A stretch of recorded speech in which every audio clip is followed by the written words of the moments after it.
Friends, welcome. It's great to have you with us. My name is Stephen Fetter. I manage the United Learning Program for the General Counsel Office, and it is a delight and a privilege to welcome you into this program today and to connect with you from all across the country. It's always so much fun as people are gathering to see where you come from and to realize what a remarkably vast place this country is. So thank you. Thank you for joining us. Thank you for being a part of it today. We are planning today to include some small group work in our presentation. So if you're over on YouTube, I'd recommend you pick up the link and come into Zoom so that you can participate in the small groups. Zoom gives this remarkable facility to put you into groups of 5 so that you can work together with some colleagues from somewhere else in the country and then contribute to our conversation. And we'd love to include you in that. So please do click the link. I know my colleague Kate has put it, or my colleague Aaron, one or the other, has put it in the Zoom YouTube chat for us. Go and check that out and come and join us here in Zoom. Want to introduce my colleague Susan. In fact, I'm going to invite Susan to introduce herself. So Susan, tell us about yourself and who you are and what's your connection into our work here today. Well, I'm Susan Lukey from High River, Alberta. I'm one of the 2 ordained ministers working at the United Church in High River. The other is my husband, David Robertson, and we've been married for 30 years and colleagues in ministry for 30 years. So it's quite a privilege and to be here. I also have another hat that I know many of you through in my work with the Gathering magazine. I've been editing that for over 15 years now, and so I've really got to know the community of people who contribute and send pieces in and also use it and provide feedback and ideas for me. So it's with those 2 hats that I come here and am glad to be part of the conversation with Stephen today. Oh, that's great. Thank you. Friends, I'm going to invite you to turn your cameras off. If I turn them off, then you won't be able to turn them back on again when we go into small groups. So if you can turn off your own cameras, it'll be less distracting for people when we're in plenary like this together. So, thanks very much. Move your mouse over the Zoom screen and then the menu will pop up at the bottom of the screen and you can see all the icons for things. So click the one that just turns your camera off. That'd be helpful. In the midst of the worship services that I've been doing in our live stream every week, we light a candle at the beginning of each service to remind ourselves that we are gathered in God's presence, not just as friends, but as members of the body of Christ. And so I'd like to invite you, if you have a candle beside you, feel free to light yours as I light mine.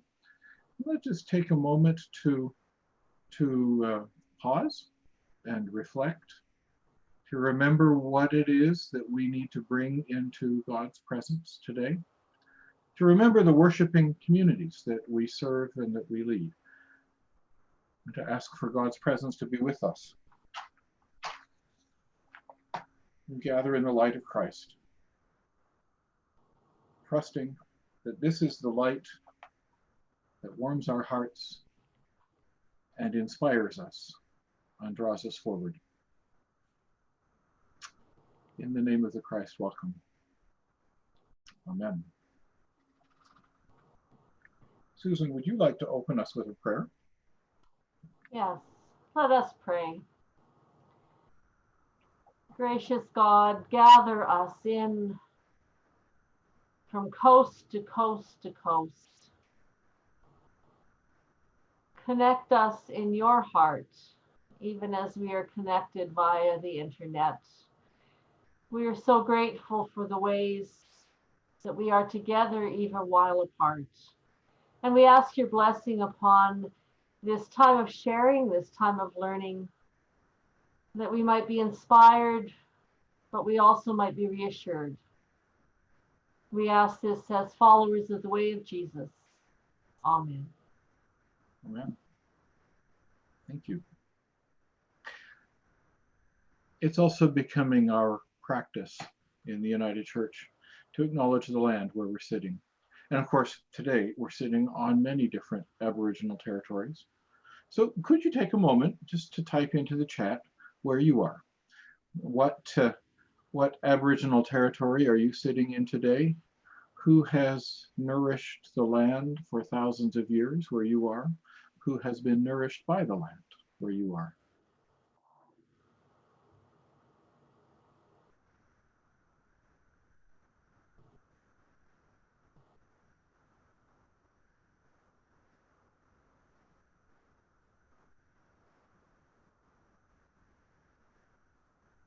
Those of you on YouTube can't see all of the different territories coming up on the chat. I always find this moving to watch the different names. I made the mistake once of trying to pronounce them all, and I just embarrassed myself. So I won't do that again. But I do want to thank everyone who knows where you are and who has been nourished by the land that you're sitting on for thousands of years.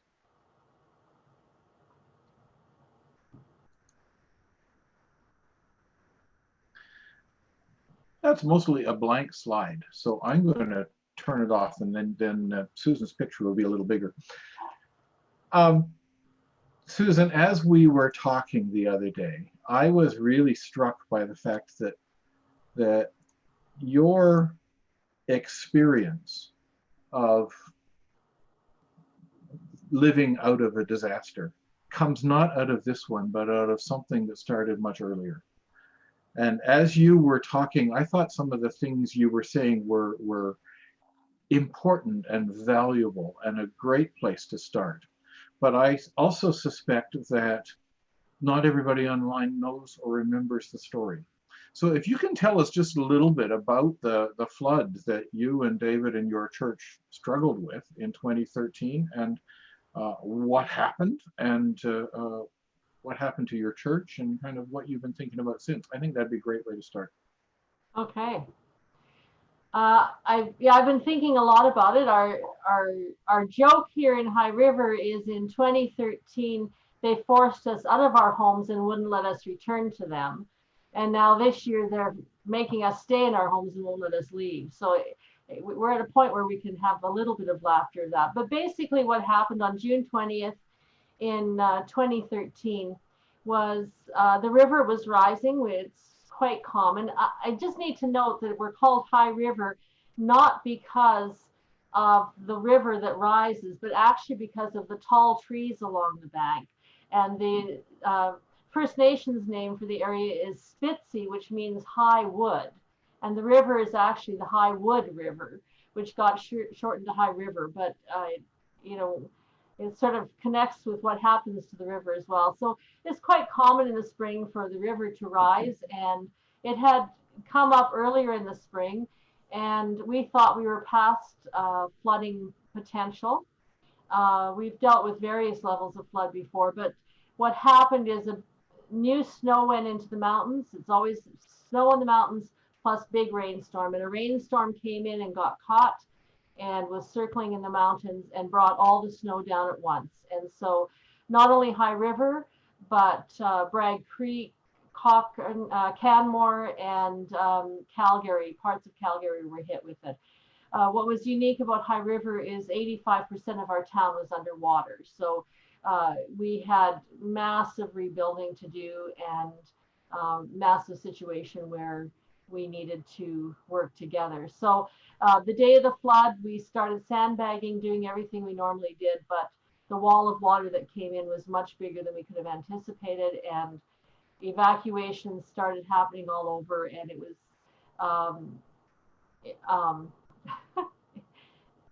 it's hard to describe. I got trapped in the church, spent the night in the church up on the ledge behind our communion table, and had lost contact with my family about 1 o'clock in the afternoon.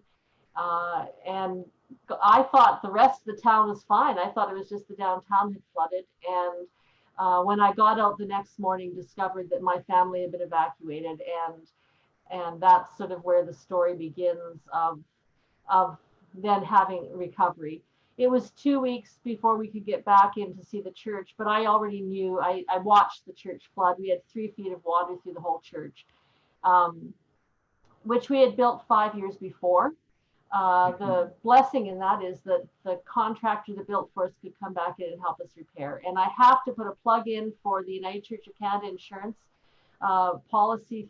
We had insurance through them, and it was just fantastic in terms of working with them for what we needed to do for that recovery. So we went into 2 weeks of waiting to get back in. It was 4 weeks before we got into our own home. We had 5 feet of water in our home. And then we spent, we've spent parts of the next 7 years recovering. It gets easier as time goes by, but there was recovery all the way through that. And so there's been a lot of reflecting, a lot of figuring out, what does this mean? How do we work through this? And I think the 3 things that I want to say to people that I've sort of brought out of that experience into this experience, and you may have heard these before, but I just want to say them again. First of all, that this is a marathon, it's not a sprint. And so be gentle on yourself. If you're feeling weary, just take a rest. If you need to cry, cry. There is a way through this, but it's going to be longer than we imagine, and yet shorter in some ways. So that's my first thing, is it's a marathon, not a sprint.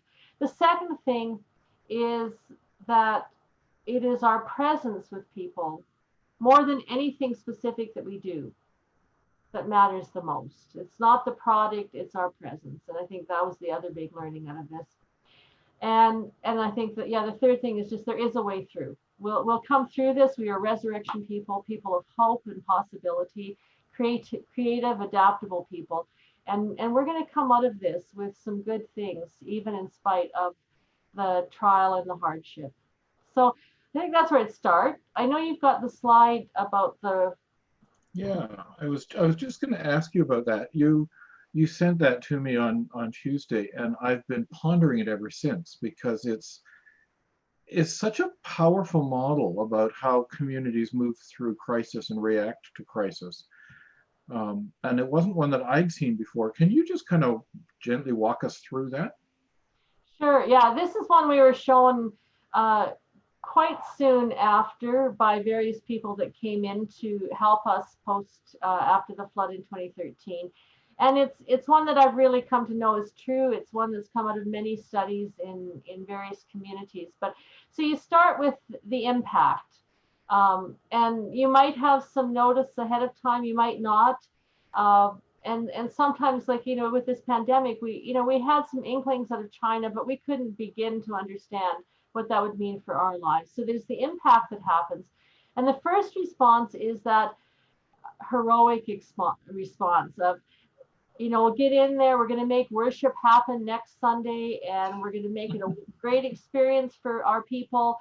And or if I have to deliver it by hand to everybody, or however I'm going to do it. And that's our first response, is just to put our whole being into it. And we see that in our communities with people in the healthcare field, and we're so grateful for it. I mean, we need that stepping up to make these happen. And so there's sort of an energy behind that. And that energy keeps building as we're going to do this. We're going to make this happen. I remember after the flood, it's like, we're going to get the Calgary Stampede back, happening in 2 weeks, because that was flooded out. And we're going to, get our community back. We'll be functioning in a few months. And so there's this good energy that's going around it. And it moves then into sort of a honeymoon phase where, you see some good things happening. You feel like, okay, I've got a handle on this. I know what I'm doing. I know how to handle this. But then what comes after is this sinking down into some of the reality, what's happening. And I find right now, I'm sort of going back and forth between honeymoon and disillusionment. I've got days where I feel like, okay, I've got this. I know what I'm doing. I've been through disaster before. I can understand this. And then other days where, I just sense all the possibilities of what, we might still have to deal with. And you hear another government announcement, read another news article. And so there's sort of this sinking that happens, tiredness. But then we start coming back up and we start reconstructing out of that. So this is sort of a longer model. Um, I think in our community, probably, you know, it they say about 7 years. I have no clue what it's going to be for pandemic. That's 7 years for a localized disaster.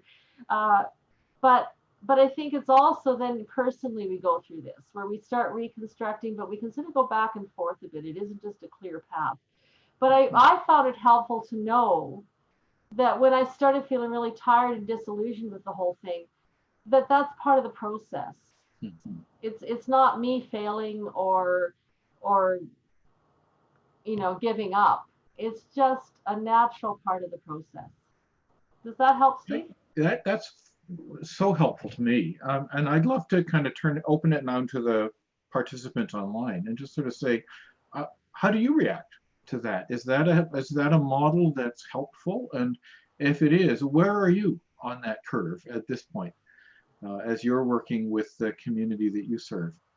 So just take a moment and add a word or a sentence to the chat and let us know how you're reacting to this, because I think we're wanting to use this model as we start to think about what our worshiping life should be like. Yeah, and I think the key thing is this is developed for localized emergencies. We're going to be doing all sorts of learning out of this pandemic. I keep saying, boy, there's a whole bunch of doctoral theses in this pandemic. I don't think I'll be writing one of them, but I think it's just a way of giving some structure to what we're experiencing when we're experiencing this for the first time.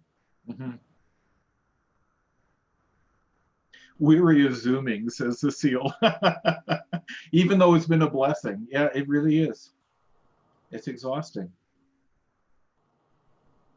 Yeah, and I think that is. It's just, at first Zoom's the honeymoon. Wow, we can Zoom. But then it's the reality of it setting in. I find that I just can't pick up the cues on Zoom that I would love to pick up, and yet we can still Zoom and see people. So there's the gift and the weariness. For me, the gift in the model is that I don't have to feel like a failure when I'm feeling disillusioned. 3 weeks ago, I was on top of the world and still vibrating with adrenaline and feeling like I finally knew what I was doing. And then you start to go down and you say, where was that? Because that was fun. And why am I now failing to feel as excited as I was before? Yeah, I see a lot of people that are resonating with different aspects of the chart. So as you worked through this with the flood, as you worked from kind of the immediate heroic response to the flood to feeling like you had a handle on it, how did you then move from honeymoon through the disillusionment? What were the key learnings for you in how you did programming and pastoral care and worship with your community in the middle of those parts of the curve where we are now? I think that it was lowering expectations of ourselves and of people. Knowing that just being together, I remember the first Sunday that we could worship together, we just simply told stories of how we got out of town, who went out in a helicopter, who was in the front end loader getting taken out of town. We just told stories. We didn't try to plan anything huge or amazing. And I think that for me was part of it is just the being together was enough. And now we can't physically be together, but I think it was lowering the expectations of what we were going to accomplish, but then gradually seeing that we could expand what we were doing. It didn't, so it was starting gently. For me, tears were the gift. I cried every morning going to work for 2 years. As I drove through the town and saw houses off foundations and streets dug up for the third spring in a row to replace sewer lines, and I just cried on the way to work. Um, and that release of tears helped me, and it was just accepting I needed that. It was taking time off when I needed it. We have such a wonderful supportive congregation that also could come alongside, and we could say, we need a break, we need to um, step back for a bit, this can't happen. So those were some of the things that worked for me. I think everybody's going to find their pieces that help them through that time, but I think it's just being gentle and knowing that there's support out there too. I think the other thing was hearing from others who had been through it, connecting with other people who'd been through disasters and hearing their stories and knowing, yeah, this is normal, as someone said in the chat. Well, and there's a variety of helpful things coming up in the chat, and a lot of it is about um, finding some collegial support.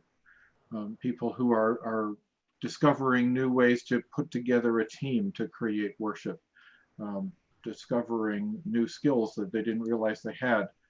Nancy says our minister's on sabbatical, so this was really a team approach that's being tested in all sorts of different ways. And I think there's also an acknowledgement on the chat that it's not a straight line. Yeah. You know, people bounce back and forth between honeymoon and disillusionment a lot, and that's just a part of where we are. Yeah, and that's totally normal. I mean, this is a nice little graph that goes, but it is much more bumpy. And the reconstruction is not that things are going to be exactly the way. I know, there's sort of that feeling at first like, well, just get back to what we were doing before. But there's really an opportunity in this. And I think that's some of what we're going to move to here is what's the opportunity to learn some new things about ourselves and how we do things and what we want to do. So the three key questions that I reflected on just coming out of our last experience and moving into this, that as we talk about in our congregation what we need to be doing and what we want to be doing, the three key questions are: first, what are the people in the congregation need the most right now? It may not be a sermon. It may be coffee time by Zoom. It may be a hand-delivered note left on their doorstep. Who know? You'll know for your congregation, but what do they need most right now? And then for me, the other key is, what is the theology that underpins this? The theology of the United Church of Canada, but also specifically in your congregation. If you've done any reflecting on values of the congregation, a theological statement for the congregation, how does that underpin the choices that you're making right now? And then I think the key question at this point is, what is sustainable? What can you keep doing as a clergy person? And what about the others who are involved, who might be juggling children at home and working online and also wanting to offer gifts of music or technology for the congregation? So those are my three focus questions as I look at moving forward. And we're going to spend the next hour or so talking about those questions. But I wonder if we should do just a first cut right now. As you come into the conversation, folks, where are you at with these questions? What have you been thinking about? We are colleagues here. We've all been thinking about this stuff, I'm sure. I keep wondering whether I'm going to get a vacation this summer, and if so, what it's going to look like. And that's part of having a sustainable program too, right? Where are you at as you answer those three questions for yourself before we dig deeper into some of the implications of them?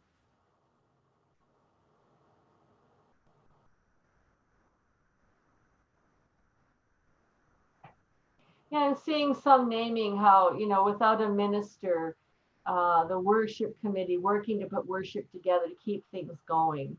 And so, there's that opportunity to step back and say, okay, what do we really need to keep going?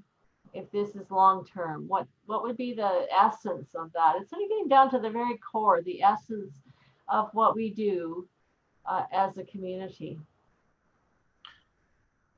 One of the things I'm seeing on the chat in a variety of different ways is connection. And Yeah. this whole pandemic has been so disconnecting. But people who've lost contact with families and youth, needing to, people who are doing a Zoom coffee hour, certainly that's been big in my congregation. We do these live stream Zoom services, and I'm not sure whether the people come to hear me talk at all. I think they come to talk to each other.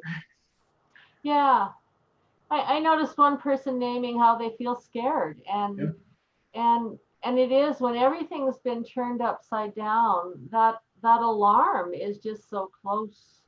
And it can take, reading one article or one, just one comment from someone, and that alarm can just come up. So it's very real. And I think, what you're saying, Stephen, is, like in the flood, our first thing was, how do we get back together? How do we physically get together? And that's so hard in this, Mhm. that we can't go and hug somebody that you just know needs a hug. But one of the things you said was that when you did worship after the flood, you mostly spent time telling stories. Yeah. It didn't need to be doctoral level theological reflection. It needed to be, here we are. Yeah.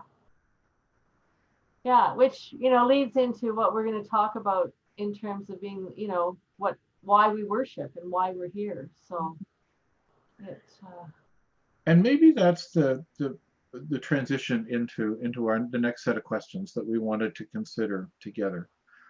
And you and I had a really geeky conversation the other day about what worship is for, because you get worship geeks together and we come up with all sorts of weird and wacky things. But here we are together. We all create worship services, all 122 of us. What's it for? Why do we do it? And what do we think God gets out of this? What do we think we get out of this? What's worship for? And maybe if we can kind of plumb that depth a little bit, then we can start to think about what worship is for during the pandemic. yeah. First of all, why do we do this? It's a weird thing to do. If you were trying to explain this to a Martian, what would you say?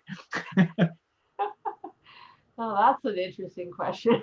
Let's see what they answer before you give us the answer, Susan. Oh, okay. Let's see what they think. Yeah.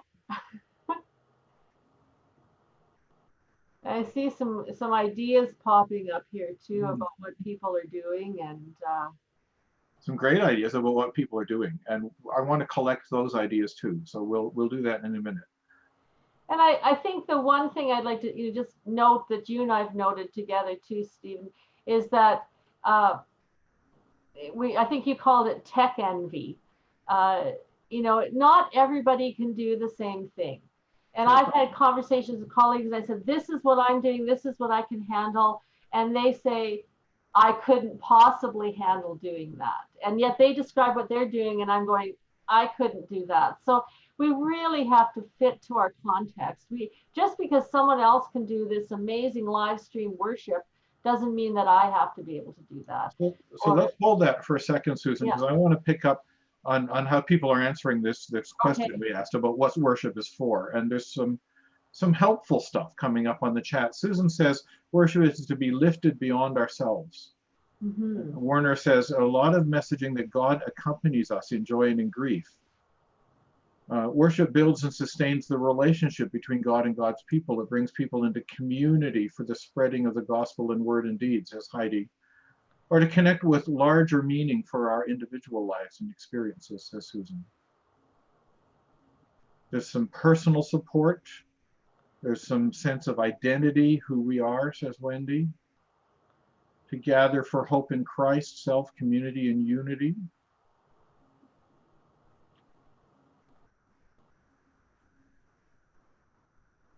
And there's a lot of technique here, but I'm finding the purpose statements to be really helpful. Golly, you guys are writing a lot. I can't read it all. I want to say, by the way, don't feel like you have to read all the chat either. Susan's job and mine is to kind of summarize what we're seeing and allow it to continue the conversation, but don't panic if your reading is probably more important to listen to the two of us talk.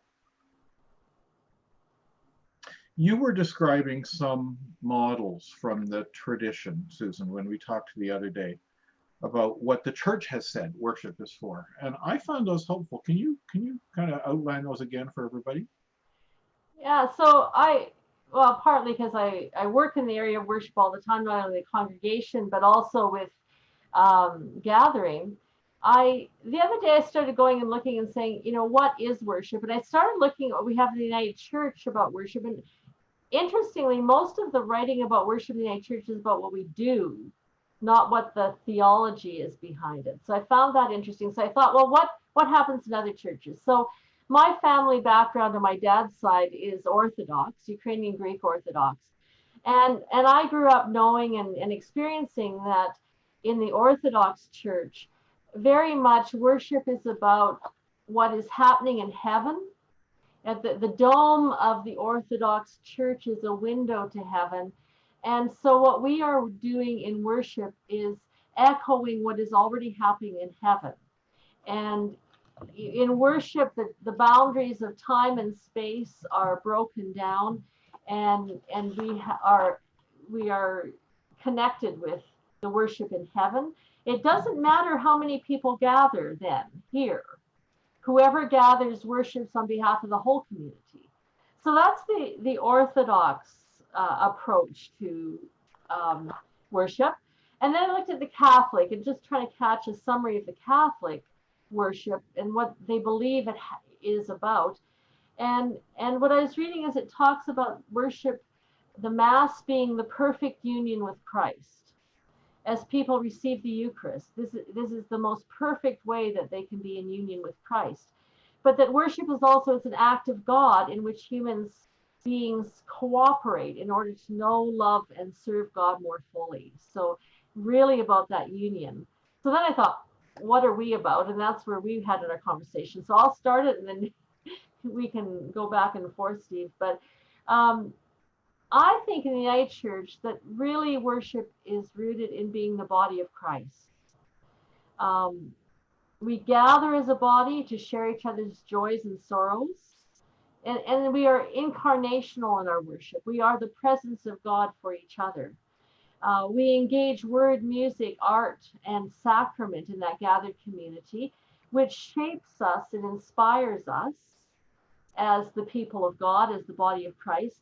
And then we're equipped to go out into the world. And I think in United Church worship, that going out into the world is such a key piece of what we're about. So we gather, we're inspired, encouraged, nourished, and then we go out.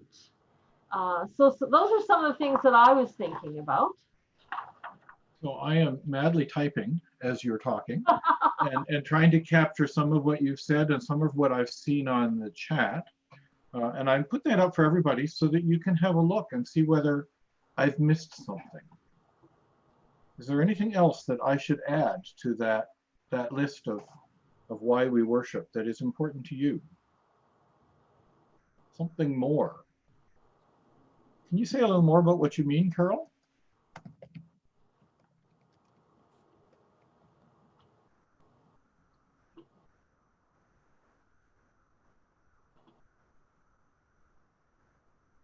Yeah, so far we're not trying to talk about process. We'll get there. Right now we're trying to talk about purpose. Why is it? I think we're so good at saying what we do and knowing what we do and doing it well. But like, what's underneath it? The Westminster Catechism from, could the font size be larger? Sure could. Good thought. Thank you for asking. How's that? Is that any good? Is that big? Is that enough bigger that you can see it, Sharon? It's always a trade-off, right? The bigger the font is, the less I can put on one screen. So yeah, I think that the equipping to go out into the world, equipping the saints.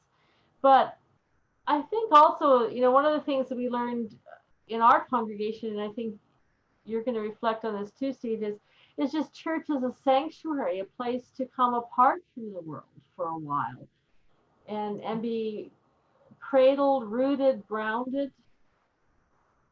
That was big in my congregation.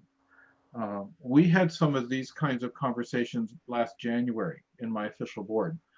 Several people in my official board attended a series of webinars by the folks at Hillhurst Church, and we're kind of going to brass tacks around how do we describe what we do to people in our neighborhood.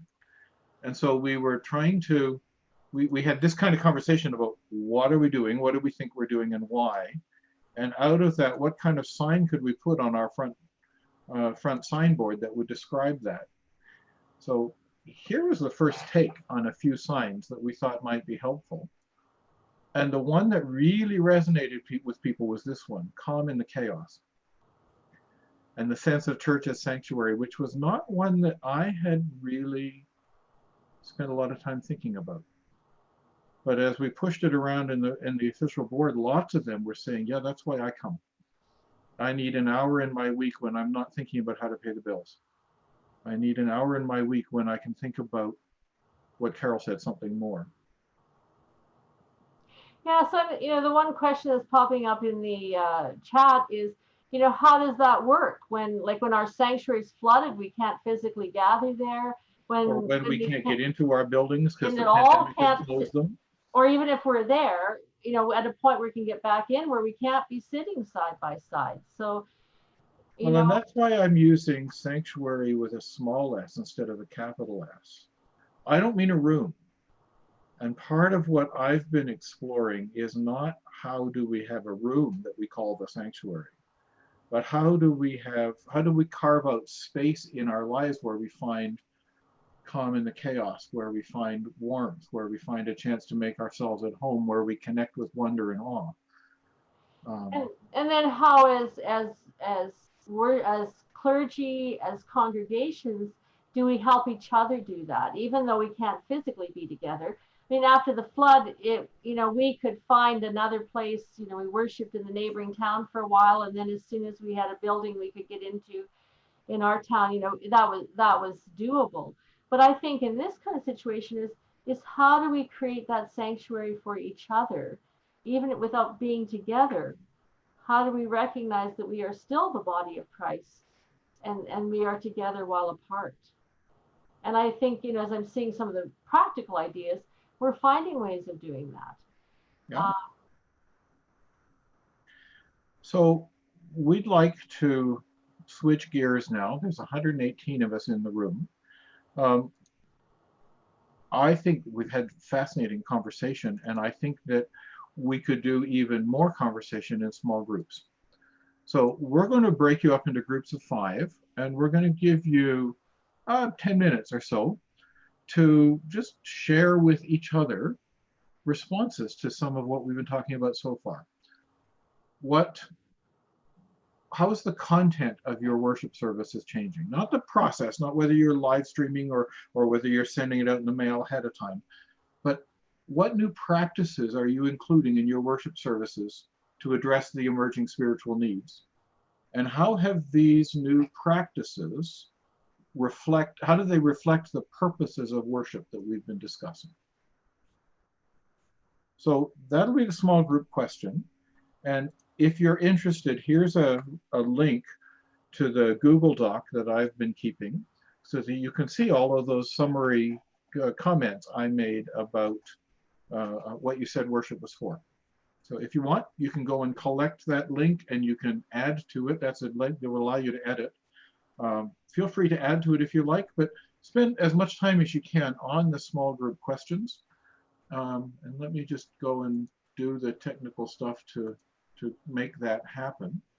I noticed someone was raising the question of, the limitations of technology, and we'll come into some discussion of that too, looking at the very breadth of what's available to us. Absolutely. We will talk about techniques, process, how do you do it, and the various different ways people are finding to do that in our second small group.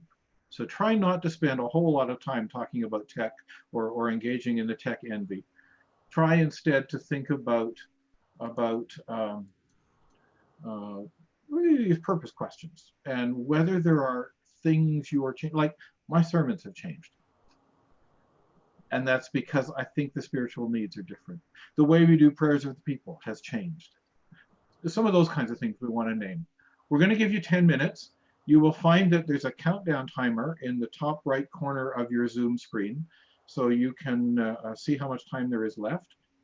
10 minutes is not a lot of time, especially if there's 5 people. That's only 2 minutes of airtime each.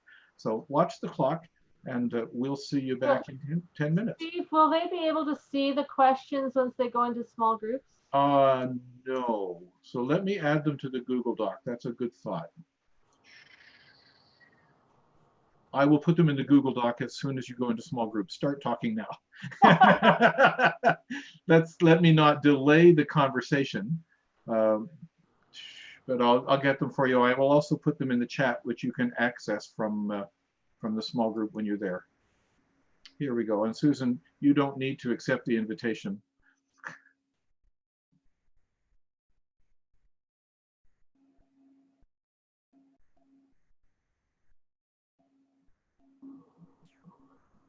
So welcome back, folks. I think we're almost all back. There's 98 of us in the room. Great to have you here, and thank you.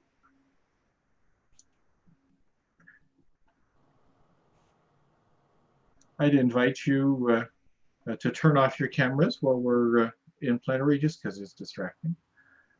Susan, glad you're here too. I had meant to mention, Susan, that you could decline the invitation to go into a small group if you wanted to talk with me, but I hope you had fun too. Yes, oh, it's good to hear what others are doing and have. That's the big advantage of this today, right? So yeah. Let's collect some of the feedback from your small groups, and let's look at the first question first. What new practices are emerging for you in your setting during this pandemic to address the new emerging spiritual needs? Things that you've not done before? Are the prayers different? Are you choosing different hymns that people aren't used to singing? Or is children's time different? What's happening that's different in your worship services to acknowledge the changing times that we're in now?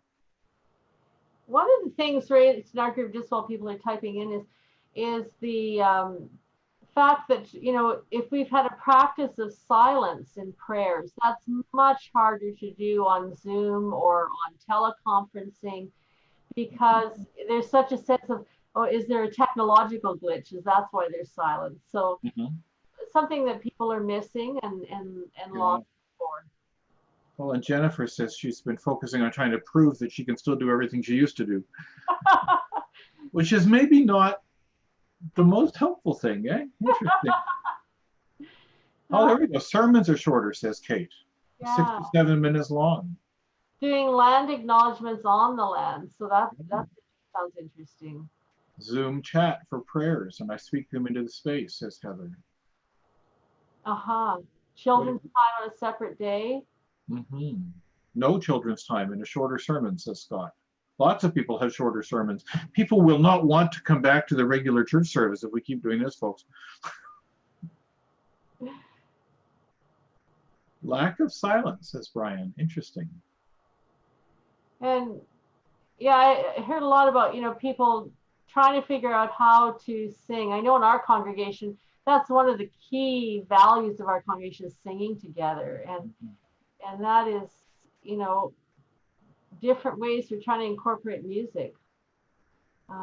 So we're kind of edging into process stuff rather than content. Tell us about content. How is the content different? How is the theology different? How is the gospel different? Intentionally doing more familiar prayers, more familiar hymns, says somebody.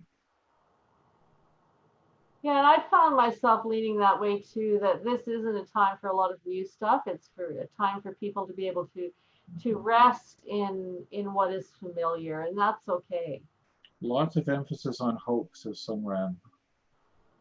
I agree, Judith. I'm not doing the stoning of Stephen. Thank you. Well, for you, people wonder why I avoid that text, right? I don't want people to know I get stoned. Oh no, did I say that? Old truths and fresh ways speaking. Yeah, coming back to some of the Easter stories and realizing how these were people who had been through their own disaster, Jesus' crucifixion, even though suddenly Jesus is there. I mean, how topsy-turvy everything is for them.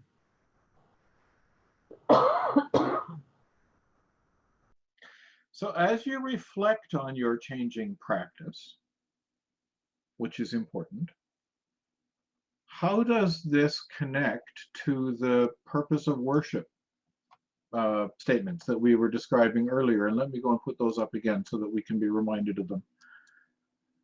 How does what you're doing reflect why we think we worship? Where is it? It's this one.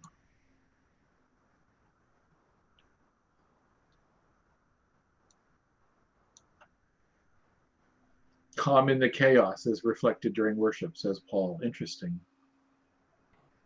As he says, his purpose of worship is the same, it's just way more intense. That's interesting. Mm-hmm. I think for some people, just, with us doing Zoom, or if you're on a teleconference, people just hearing each other's voices, seeing each other's faces, and there's just such a relief of, oh, Joan, there you are. Linda, I haven't seen you. Worship is a way of communication between us and with God. Well, and we will get into talking about practice and process. I promise. I really do promise. So hard to stick to purpose, isn't it? Heidi was picking up on the role we play as clergy, that just people seeing us, either with our stoles on or in the sanctuary, wherever that's available to us, or hearing our voice, can have such a calming presence because of the role that we play as clergy. And so it helps us reflect on who we are as clergy in the community as well, not only why we worship, but what is that role that we're playing as the leaders in worship.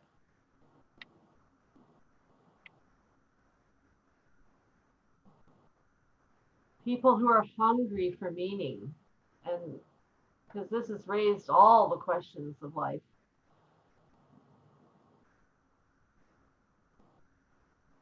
The purpose is to be connected, says Wanda.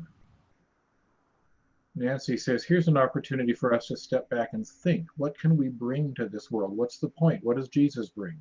In this time and place, it's the time for Christians in the world, to be Christians in the world, and to recognize also our links with other spiritual traditions. Oh, yes. Heather says, we've been joking that having regular things on Sunday, Tuesday, and Wednesday help us to know what day it is. Yes. Mm-hmm. Joan's asking about choir, and maybe we can touch on that later. What would Jesus really do in this situation? Are we being like him, says Catherine. Yeah. And Paula says, they're going to know the United Church Creed because she says it every time we gather.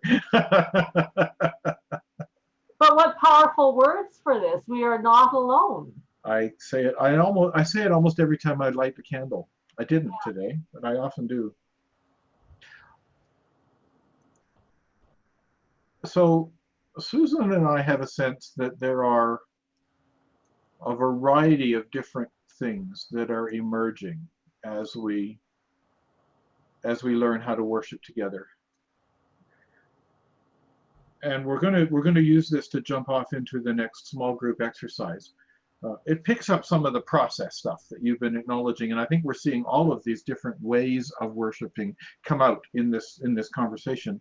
But Susan, just kind of quickly riff on what each of those categories are and why we put them into 4 different groups. We really try to think about the most expansive ways, realizing that not everybody has access to technology. So, and that we have different skill levels with technology, different people available. So it's like, what's the breadth of our models for worship? And the first one, written reflections, outlines shared by mail or hand delivery that people can use.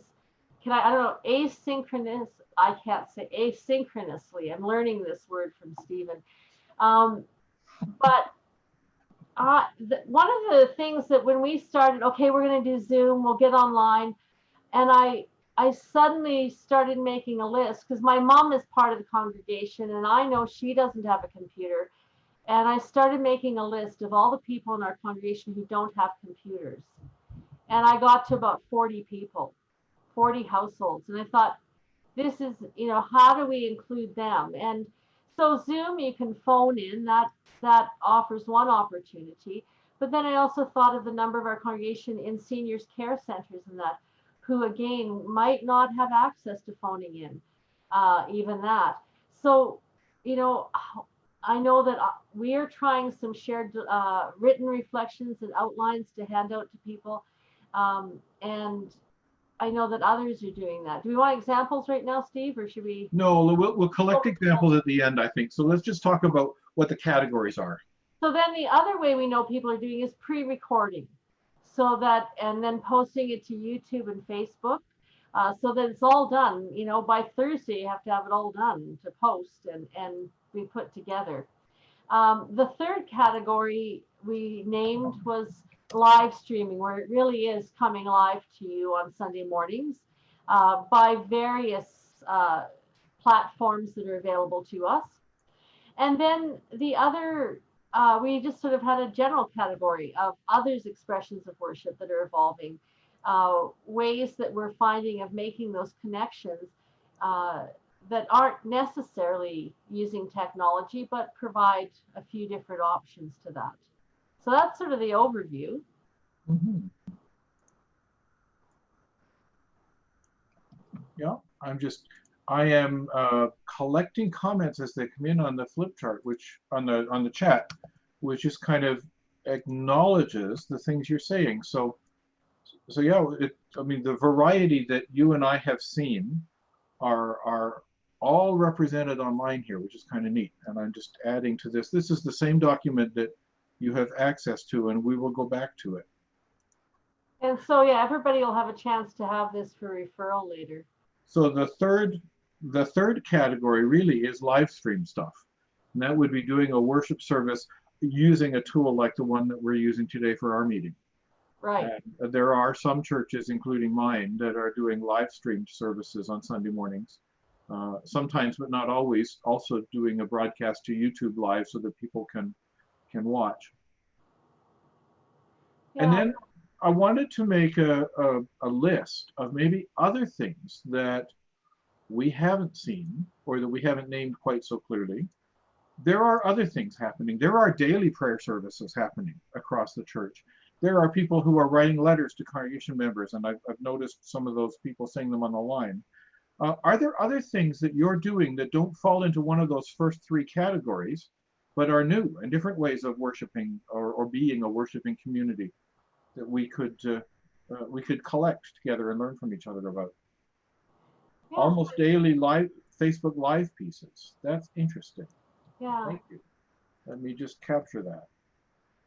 And I'll just say something about the daily prayer services that we're doing. I created a daily prayer form. It'll actually be available to you. It's actually on the national website too.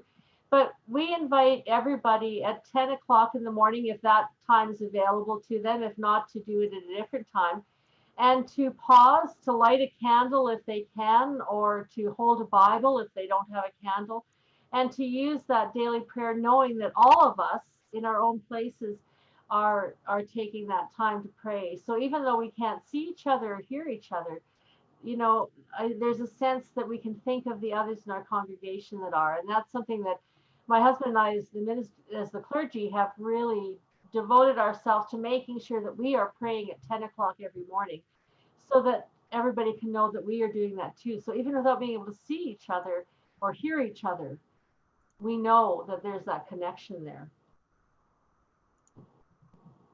Okay, so I am typing all of these as quickly as I can into our shared Google Doc. Oh my goodness, it just never stops. This is really fascinating. poet who writes poems and sends them with an accompanying image that's distributed. Someone sending out words to hymns each day with the hope that each will sing the hymn at the same time every day. So I'm going to go back to sharing the PowerPoint, because we're going to move back into small groups for a second small group discussion. This is our last small group discussion, and we'll leave you in the same groups. We'd like you to think about one of those ways of worshiping, not all four. Choose one. And it doesn't necessarily have to be one that you're doing. And probably in your small group, there's already a variety. But think about one and spend 10 minutes talking about why this might be a good option for a congregation, yours or somebody else's. Yeah, and how it meets the needs in your congregation. Sure. And I think, again, just not to, what can you sustain? What can you actually do? And then how would this option nurture and reflect the purpose of worship conclusions that we came to an hour ago? And then Susan's sustainability question. Like, how would worship in this format be sustainable? How do you get a vacation and let somebody else take over for 4 weeks this summer, right away? So take some time, and I will collect those questions and put them into the Google Doc. I'll also put them onto the chat so that you can find them again. And I when you go into small groups, do you see the group number when you go into small groups? I think you do. Yeah. Steve, I just saw someone saying, what if things change while I'm on vacation? Absolutely. We have to be adaptable. We have to be flexible. So that we have to go with it. Sure. So I'd like to make sure that we get conversation about each of these four options, because they're each valid and they're each being used, and each of them can be an important and valuable way for being a worshiping community. So could I ask people in breakout rooms 1, 2, 3, and 4 to look at the first one, the written reflections that are shared asynchronously, and groups 5, 6, 7, and 8 look at the second one, pre-recorded worship. 9, 10, 11, 12 look at the live stream worship. 13, 14, 15, 16 look at other expressions of worshiping, and 17 and up, you can choose which one is your favorite. Okay, and we'll give you again 10 minutes to respond to those questions, which I will put in the Google Doc and I will add to the chat, so that you can have them in front of you, and then we'll come back and we'll talk about what's emerged for you in that conversation. So let's go into those rooms now, and I'll put those questions up in just a sec.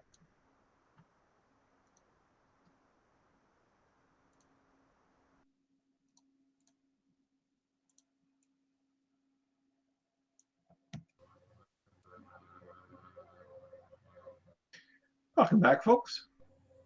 Good to have you back. I hope you found the conversation helpful. Looks to me like all the groups are back. So we don't have oodles of time to kind of hear your findings serially, one after the other. But I wonder, as you think about the conversation you've just gone through, whichever of those options for worship you were actually discussing, what are some of the key learnings? What are you going to take away from this conversation that might make it a difference to you or what you're doing? Or maybe some affirmation that what you're doing doing now is all right and worth doing, and you should keep doing it. What's the key learning out of this conversation? Yeah, there's sort of the practical ideas, but it's also the the underpinnings of why are we doing it. And I think that's what we've tried to emphasize today, that if we know why we're doing it, we can do all sorts of different things that fit for our context. Well, and we don't all have to do the same thing. Exactly, yeah. And we don't have to do the same thing every Sunday for the whole time that we're experiencing this. We can switch things up. We can engage different possibilities. Some good things coming up on the chat here. What do we do in vacation time? People are trying to figure out how to address that. It's different for each community of faith. It may change over time, so keep checking in, says somebody. Focusing more on the opportunities our current formats and practices offer us, says Jane. Very much a sense that what we're doing is okay, even if it's not perfect. Sustainability is a question, still an open question for people. Yeah, I have days where I go, I don't know if I can sustain this much longer. And then the next day I think, okay, yeah, I can. So that bouncing about that open question is very, very real for us at this time. Mm-hmm. And I think in terms of when we might be able to worship in the church, someone asked, that's really going to be regional. Mm-hmm.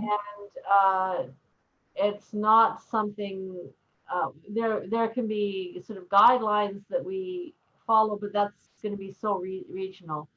I think it also is helpful to see some real clear honesty here that this is hard to sustain, period. Yeah. This is not easy. This is not what we were trained for. This is not what we're used to. And this is much more taxing and tiring than what we normally do, which probably means we need to build in a little more time off in our lives, because this is exhausting. And Each can mode we, of delivery, says Debbie, takes a lot of energy. yeah. You know, what I found is like I was all gung ho. I was going to write different prayers of the day for every week. I finally realized, no, I'm writing one that's going to last through the whole summer. It's okay to say the same prayer every day.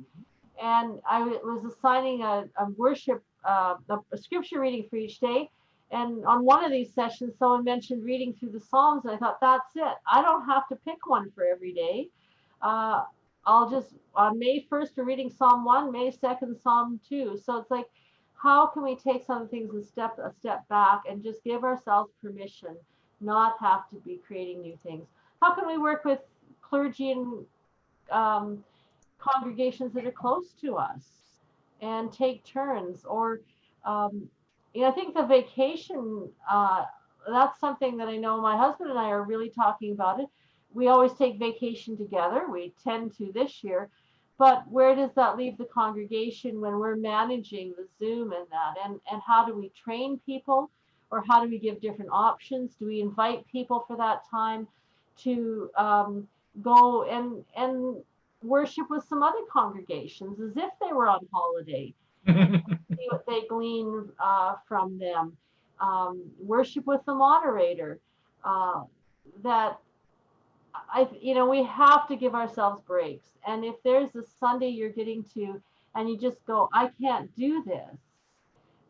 You need your M&P. You need chair of council, whoever that go-to person is, to talk about it with and say, I can't sustain this. And that is totally understandable in this situation. None of us have been in this before. And so we need to just give ourselves permission to not be up maybe to the standard we've set to ourselves. I'm seeing Therese saying that she's on vacation next week and has done a couple small pre-recorded services for 2 weeks. And again, keep it small, you don't have to do the whole package. So we are coming close to our time. I promised folks a few minutes about how to use Zoom and stay safe. And I know that not everybody online is using Zoom. So we're going to close off the rest of our meeting. And then those people who are interested in Zoom settings and want to geek out with me for 5 minutes, I've got a few settings I'm happy to share with you. Those of you who aren't using Zoom for live stream worship, like when we're done, you might as well go. Susan, you wanted to say a couple of final words about the Gathering Online website and how to send worship materials to you and that kind of stuff. So Sure. I would say that now's the time. Okay, so a couple thoughts. We just need to know that we will be changed by the experience. Our worship will be changed, but that's okay. We are human beings. We are made to change and adapt. We're resurrection people. Part of it, though, is grieving the many small losses, grieving that we can't sing together, that we can't worship physically together, that we can't linger over coffee time. And so we're going to grieve and lament those things, and but also the wonder of the ways that we can connect. And we're going to long for the times when we can reform the physical community. And that's just all part of this time, all the different little pieces of it. But through it all, we are still the body of Christ, sharing each other's joys and sorrows. And that's at the core of it all. We are still the body of Christ, together, even though we're apart. That's my theological message. Some practical little announcements. For those of you that use Gathering Worship Magazine, it's been really odd trying to edit it, not knowing what's going to be happening at Christmas time, and I'm doing the Christmas issue right now. But we are working on a Gathering online website, and I'm so thrilled about that. We've been trying to make that happen for so long. We hope by next year to have a Gathering online website, and it means in a situation like this, we can be much more responsive and there for you. So watch for that. Do send worship materials you're writing right now. If you need something just sort of normal to do, send to, it's gather at united-church.ca. You can find it online on the worship page. But do send your materials in. I would love to see what people are writing and doing at this time. So those are my two little advertisements for Gathering. Okay. And thank you. Thank you, Susan, for a wonderful conversation earlier in the week, and then an excellent presentation that we've had a chance to do together today. This has been so much fun. What a privilege to gather with you and with 125 of our best friends and figure out how we wend our way through this and how we get from heroic to hopeful to disillusioned to something else that I don't think we can even quite see yet. Reconstructing, but it will come. It will come. Sure it will. And partly it will come better because we take the time to reflect on our process along the way. And so that's valuable. Thank you. And we're also being reminded there are worship pieces on the current United Church website for COVID and that. So make sure you go there. It exists right now. So I can tell you next Thursday, the plan for our program is to invite the people from our philanthropy unit back. Way back when, about 1 million years ago, but really only 7 weeks ago, the first program we did in this series was about how do you talk about stewardship in online worship? And oh my goodness, the financial hit our congregations are taking was so dramatic that it was really valuable to get a sense from our stewardship experts around how to do that. Well, we're 7 weeks in now. We've got some new patterns. We've been trying some things. They've been experimenting too. They've got some new stories to tell.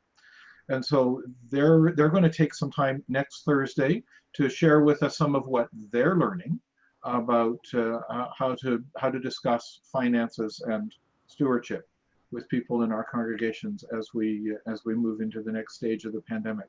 So come and join us then again.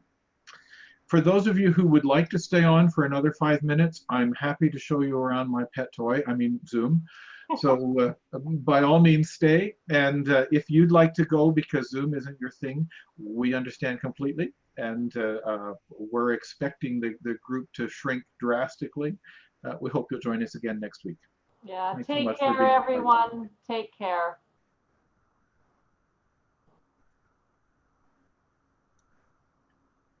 So, and for those of you who are staying, let me pull up the next set of slides here. Keep jumping back and forth between different slides. Okay. You know what, give me a minute, I'm going to bring this over here. Come on back. There we go. Okay. So for those of you who are thinking about Zoom or wondering about Zoom or using Zoom and nervous about all of the things that there have been in the press about the security of Zoom, I wanted to share with you just a little bit about the settings that I use for these webinars so that I can make sure that we stay safe. And that really is my primary goal. This is a powerful tool. And just like driving a sports car, if you don't quite know all of the settings, it's probably not as safe as you could be. So because it's powerful, there's lots of different opportunities, and I use different settings in Zoom, uh, really depending on how many people I'm expecting to have in a meeting and how well I know them. If I'm having a meeting with my kids or with Susan for a planning meeting, I might lock nothing down. I don't think that Susan is likely to put pornography up on the screen. In fact, I'm not even worried. But for these meetings, you may have noticed that you couldn't turn your mic on. And that's intentional. There's a bunch of different things that Zoom will allow that I turn off for these big meetings. And I think the risks really fall into 4 categories. One of the biggest ones is that somebody can start talking and start swearing and make nasty noises and anti-Semitic comments. And so in a big meeting like this, it's probably wise to turn the mics off and make sure people can't turn their own mics on. One of the options Zoom gives you is to share your screen. Very powerful option, and you've seen me sharing all sorts of different screens today. But I have my systems locked down so that only people that I trust can share their screens. And you can't. So it means that if a Zoom bomber were to come into the meeting, she'd be foiled. She wouldn't be able to put the pornography up on the screen because I took that privilege away. And I'll show you how I do that. One of the things that Zoom will allow is for people to use their mouse and write on the screen and make it into a whiteboard. Very powerful if you're a bunch of engineers sitting around a plan and you want to say, no, we need to change part 25 into this size. I never use that functionality in Zoom. And I've turned it off because I heard about somebody who was in a meeting and a Zoom bomber came in and started drawing big penises on the screen with the annotation tools. I thought, I never want that to happen, so I turned it off, and participants can't do that.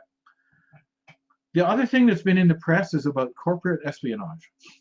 I don't think that's an issue for us, but there have been questions about whether the platform is 100% encrypted or whether sometimes information goes through a server in China. And Zoom is working on that, and it's much more encrypted than it was when all the bad press happened 6 weeks ago. I don't think it matters at all for our church meetings. If the Chinese government wants to learn about how to do worship, more power to them. I'm glad that they're overhearing us. There's almost nothing we do that is going to be secret. So I really want to focus on those first 3. I'm going to talk about back-end settings first and then front-end settings, and I'm going to try to zip through it pretty quickly. If you have a Zoom account, this page, it probably looks familiar to you. And if you click the item on the side there that says settings, there are a whole host of settings to read through. And it's worth it just to kind of scroll through and see what's possible. Here are some of the settings I changed to address some of the concerns I had. I often turn off join before the host. This is convenient in small meetings. In a big meeting, if you're worried about Zoom bombers, you turn that off, it means that the meeting can't start till you get there. So if people arrive ahead of time, they just get told, meeting isn't starting yet, please wait. Another setting I often choose, I did for today, is mute the participants on entry. That means that they can't speak without my permission, and that's useful for keeping control of a large meeting. Sometimes people choose to have a password when scheduling new meetings. You'll notice there wasn't a password on this one. I don't think this is really useful if you're then going to publish the connection instructions far and wide, because you have to publish the password too. So I don't think it saves us much, but it's there in Zoom, and if that's important to you, it's a setting you might consider. I've set mine up so that only the host can share. And so if Susan wanted to share her screen, I made her a co-host so that she had permission to do that. But regular participants, if you hit the green share button, it says it's disabled. And similarly, I've disabled the annotation in the whiteboard on my account because it's not useful to me. There's a possibility of setting up a waiting room. so that even if you're in the room, people gather in a waiting room and they don't come in till you invite them in. That might be useful to you. I don't use it. Um, Even for these large webinars, when we've got 300 people in Zoom, I don't want to have to be bothered by saying, allow this person in, allow this person in. I trust the other settings that I've used. But it's there and available to you, and you might find it helpful. So those are some of the settings you can set up beforehand, and you can do it for your whole account, or you can do it specifically for a meeting that you create for a particular purpose. So if you're doing a worship service, if you're doing a town hall, if you're doing a funeral, if you're doing something that you know is going to be big and there's going to be a lot of strangers there, this is a time when you might want to really lock down the meeting. There's some questions in There are some questions, and I've been chatting away and not watching the screen, so let me pause and go and look at this. Starting with Heidi about Yeah. a specific situation that happened in their congregation. Well, and the other thing that you can consider, and I didn't put it in this slideshow, is whether or not you want to prevent people from sharing files through the chat. So that's another way to prevent people from, somebody like this, from installing malware or sending you a link that might install malware. Some of the comments are what I find too. Like, we use the waiting room for our worship, but it depends how people have named themselves, or some of our people don't realize how to name themselves, and Yeah. so they come in as owner or Yeah. you know. So I'm starting to learn week by week who usually uses that, but it is one of the challenges with the waiting room. And so the question really, if I think you can't prevent trolls from arriving. I think you can kick them out once they're disruptive, and you can lock your meeting to prevent them from coming back. But mostly the settings I'm recommending to you are ways to ensure that they can't be disruptive once they've arrived. And that's really what I'm trying to do. Somebody's asking about what to do once a meeting is going, and so I wanted to show you the next 3 slides about different options that you can use once the meeting's underway. If you're the host, you've got the participants button that some of you may have clicked today actually says manage participants. It gives you a few more options. And over on the right here under the more tab, you can choose the option to mute people in entry. You can allow them to unmute themselves, and today I unclicked that so they couldn't. You can allow them to rename themselves or not. You can lock the meeting so that nobody else can join it. So there's a bunch of different options there that you want to look at. How do you kick trolls out?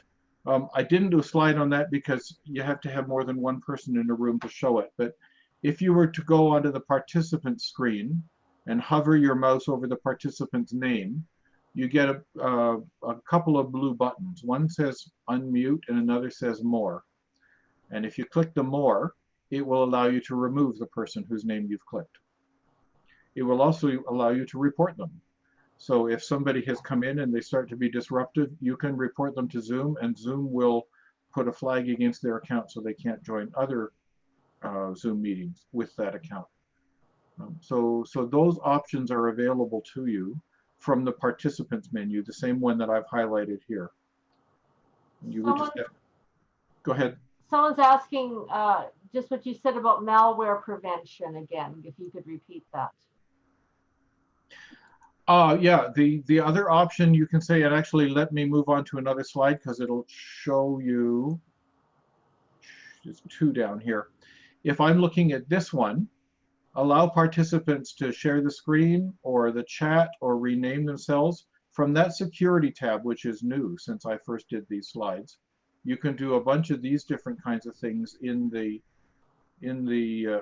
meeting itself. One of the back-end settings will allow you to limit how much people can put into the chat.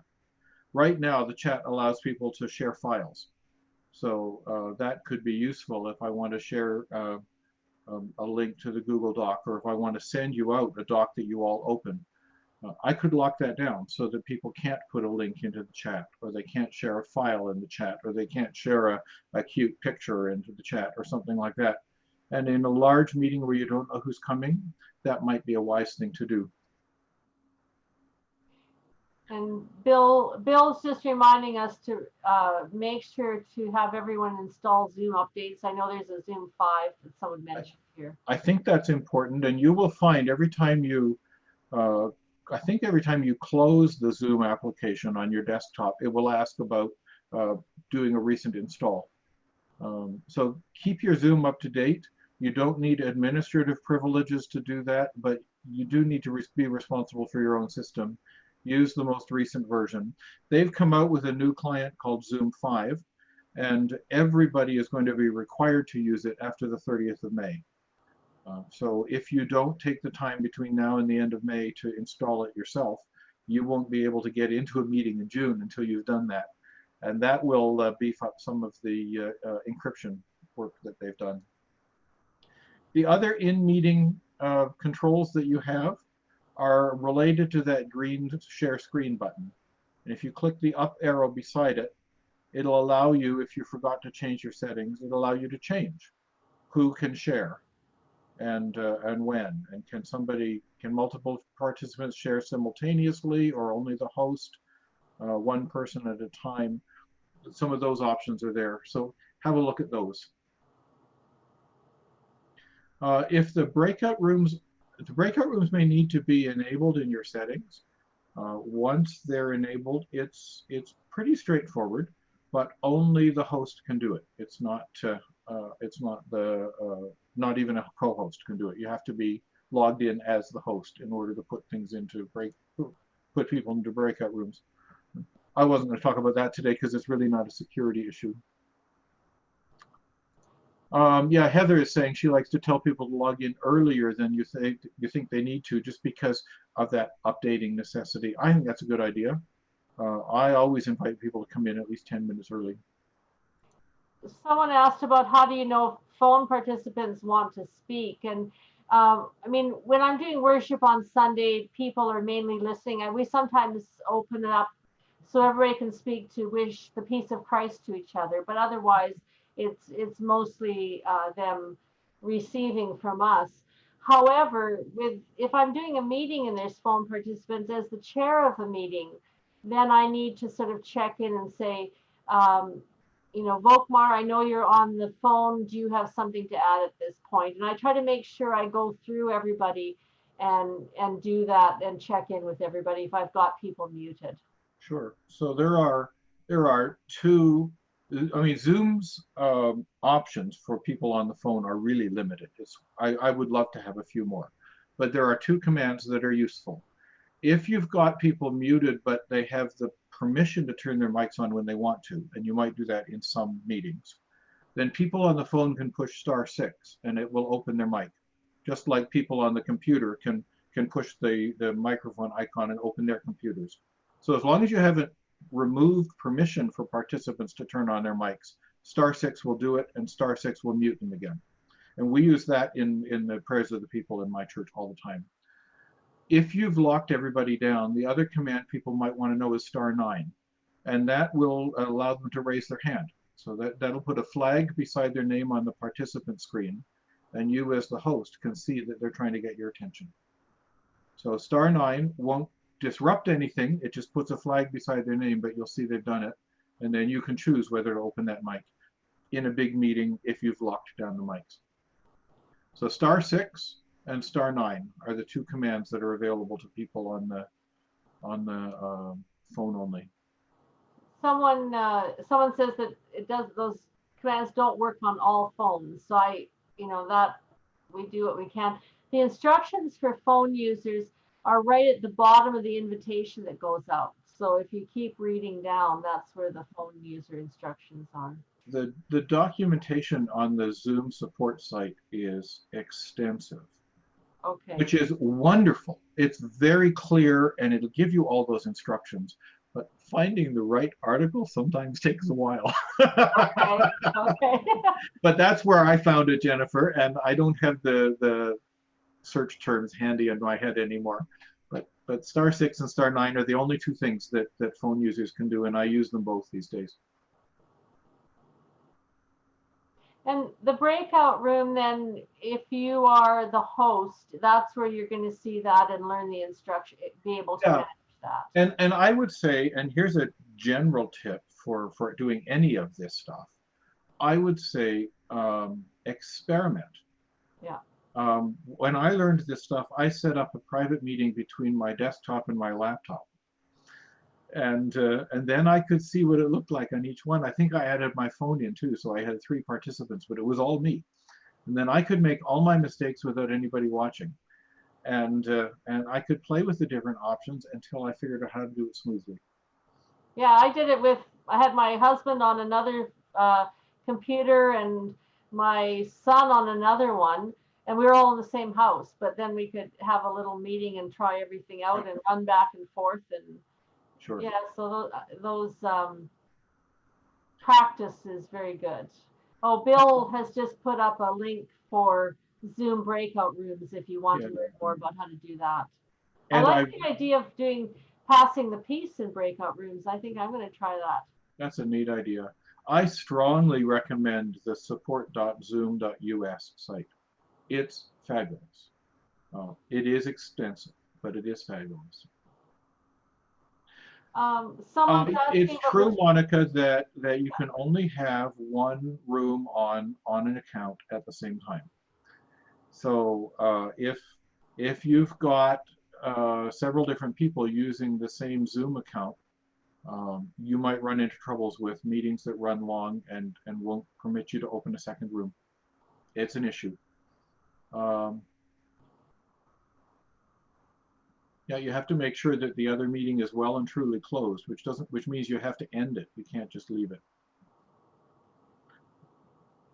Yeah, it's the glitches that always, like yesterday I was trying to put a picture in some electronic file and it wouldn't go, and I just said, I want tape and glue. I can handle tape and glue.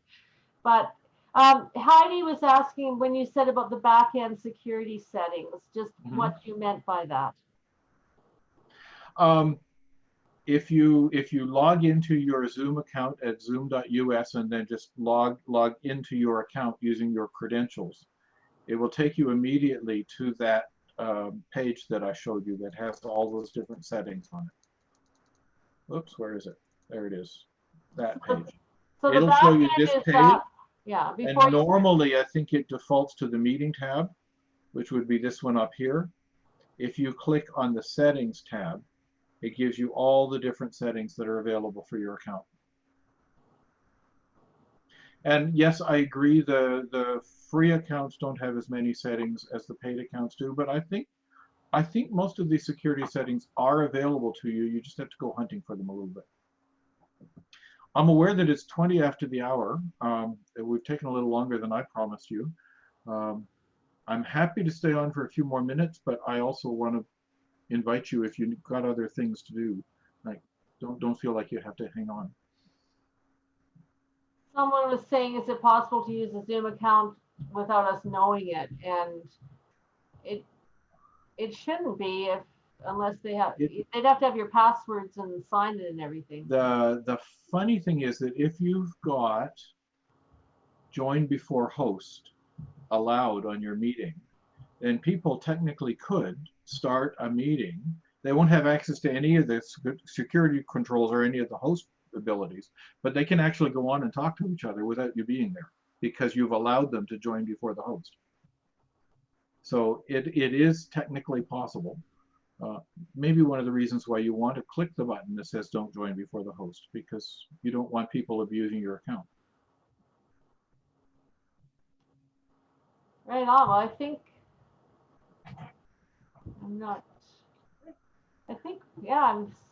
I think it sounds to me like we're done. I'm going to stop the